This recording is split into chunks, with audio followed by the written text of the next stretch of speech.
गोविंद प्रसाद ग्राम ताल तेल वृक्षरोपण अभियान अनुष्ठित।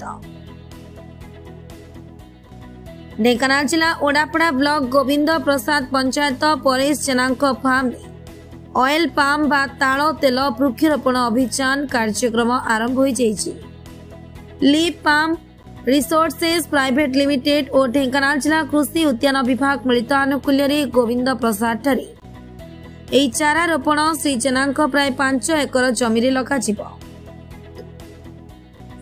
आगामी दिन में ढेंकानाल जिले में लीप पाम ऑयल प्रक्रियाकरण यूनिट स्थापन कर तेल उत्पादन हेबो बोली लीप पाम रिसोर्स संस्थार परिचालक जी रामबाबू द्वारा चाषी मानू प्रेरणा देवा सहित आह्वान दे कहते यह एक अर्थकारी लाभजनक एवं बहुवार्षिक फसल एथिरे कौनसी प्रकार चोरीर भय नहीं मांकड़ खाइब नहीं आउ थे लगाइले 3 वर्ष पर 30 वर्ष पर्यंत लगातार प्रति मासरे आपण मानकु रोजगार देव बोली सूचना देथिले।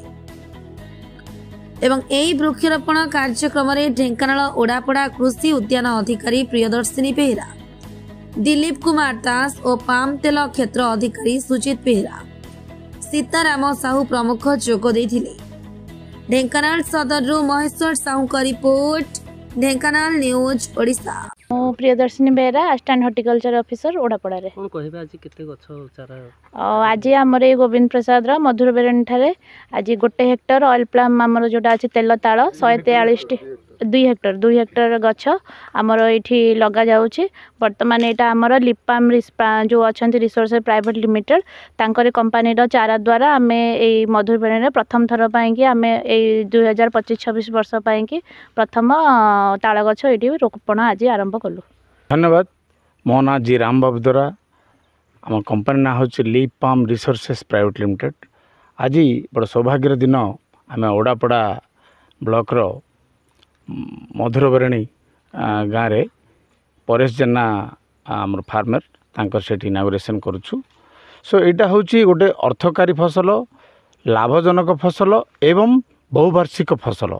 देखंतु आपण अन्य जेकोसी प्रकार हॉर्टिकल्चर माने क्रॉप करेंगे से वर्ष को थरे आसे आ वर्ष को थरे आसे किंतु सेटा रहिबो कि नष्टि हेबो कौन जिनस आपणकर एस्यूर्ड नुह किंतु ये हूँ गोटे एस्यूर्ड मार्केट एस्यूर्ड क्रॉप जोटा कि आपण को प्रति मासरे रोजगार देव आ वर्ष तमाम 3 वर्ष पर आपणकर फसल स्टार्ट हेबो अप टू 30 इयर्स 30 वर्ष पर्यंत आपन को दे परिबो।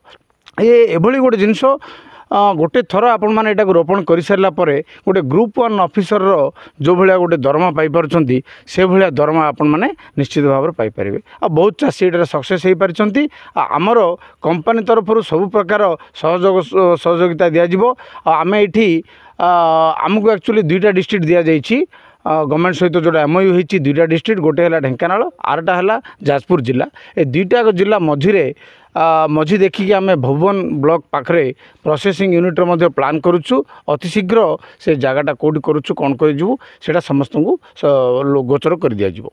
बहुत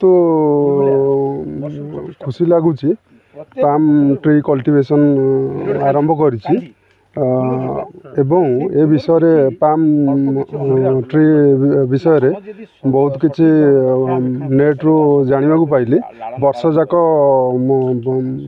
फ्रुटिंग हो वर्ष जाक फल दब एवं अधिक लाभ दब लाभवान हेबी तेणु मु भारी खुशी अच्छी मोर 2 हेक्टर रे पाम ऑयल ट्री लगा जाउछि।